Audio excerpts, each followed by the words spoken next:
is babyREADY. And today I want to talk a little bit about the process and the journey, and specifically where to go and how to get started. I mean, I understand that you already know that if you're a heterosexual couple, that you probably have a general idea how to get the process started for the majority of you. And I also recognize that there are heterosexual couples who are not successful in conceiving babies on their own without the assistance of some reproductive technology. This conversation is about that to a certain extent, but it's about a lot more as well. I've had a few conversations recently with different couples who are looking at becoming parents. And in the most recent couple of conversations, they've been lesbian couples. One is decidedly going to be the parent who would like to carry the child, and the other is decidedly a parent who's not comfortable carrying a baby, and that's okay.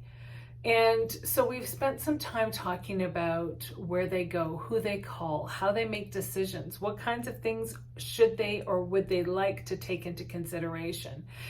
And so those are the kinds of things I want to spend some time talking about. It can be helpful to find out what different fertility clinics in your area are open, accepting, and respectful of same-sex couples. Not all of them are, and it isn't even that they are disrespectful, but if they don't have a lot of experience with it, they may just not know where to go, how to start, what questions to ask. So they can seem a little insincere or awkward in their approach. And I guess that's a double-edged sword, right? We want everyone to be open and comfortable working with everyone and meeting the needs of the entire community as a whole. But you have to decide what your comfort level includes. Are you comfortable being one of the first couples that they've worked with so that they can learn from you? Are you interested in being part of the learning process for them? The challenge is most couples that are looking to have their first child don't want to be the first for somebody else. They've already got enough firsts on their plate. And so by the time they go to have a second or subsequent child, they've already made the decision to stay with where they were the first time because they had good success there. They felt listened to and respected there. So then those places that haven't had a lot of opportunity to learn don't necessarily get those opportunities either. So it becomes a double-edged sword. However, that's not for me to spend time focusing on today. You have to know what your comfort level is and where your comfort level is and what you'd like to do.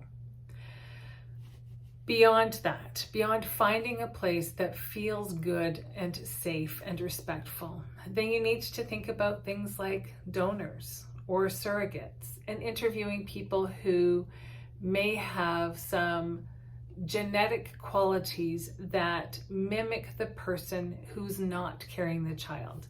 For a same-sex couple, like a lesbian couple, where one of the parents plans to get pregnant using their own egg, then you would perhaps like to look at potential donors who are of the same background as the non-birth parent in that dynamic. You may want to use a donor that's family or a friend or whom you are particularly close to. And that also can be a bit of a double-edged sword. Someone can jump up right now and tell you that they would love to donate an egg or sperm for you so that you can have a baby that is genetically connected to you or that is emotionally connected to you, or you know where the source of this other part of the DNA comes from. But how willing are they to completely relinquish all parental rights? Is that what you want? Do you want them to be an active part in a parenting role in your child's life?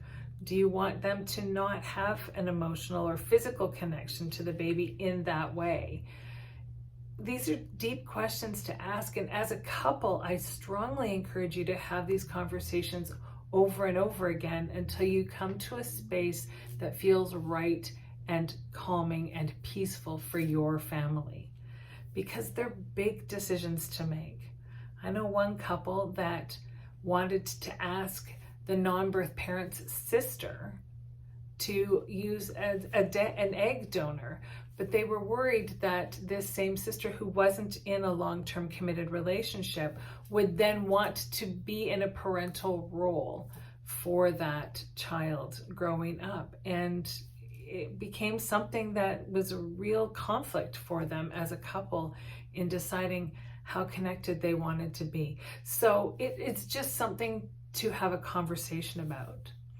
If you're looking at donors in a book, in a fertility clinic, then do think about the ethnicity of the baby that you're looking to carry. Do you want it to be something similar to your own or to the non-birth parent?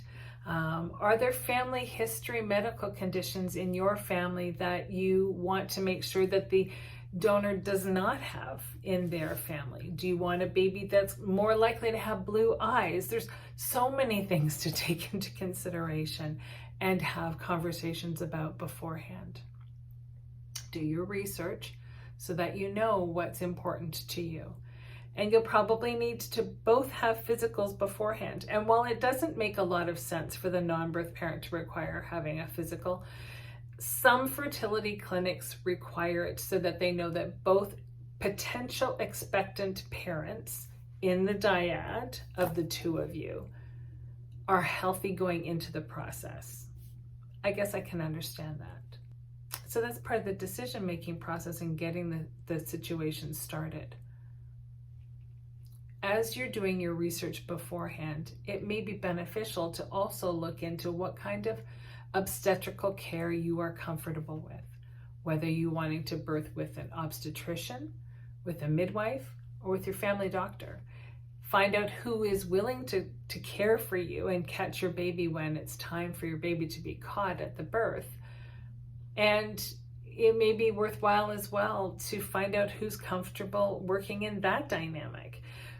Some fertility clinics have a list of care providers who are comfortable and familiar with working with same-sex couples and members of the LGBTQ+ community. Others don't. So then it tends to mean that you want to look into the community and see, do you have a community connection? These days, especially in light of the pandemic, most of our connections are online and virtual through social media platforms like Instagram, Facebook, Twitter, those kinds of things. It can be helpful to limit your search and ask in a forum that you feel safe asking in. And remember that you can turn off comments to anything that you ask. So if you go onto Facebook to an LGBTQ+ community group in your neighborhood and ask a question about potential care providers or potential fertility clinics that other people have used and or recommend, and you start getting comments back that are not helpful, or you've made a decision and you don't want any more comments added to the thought process because it's all confusing when you get too many suggestions, then turn off the notifications or turn off the comments option on that post.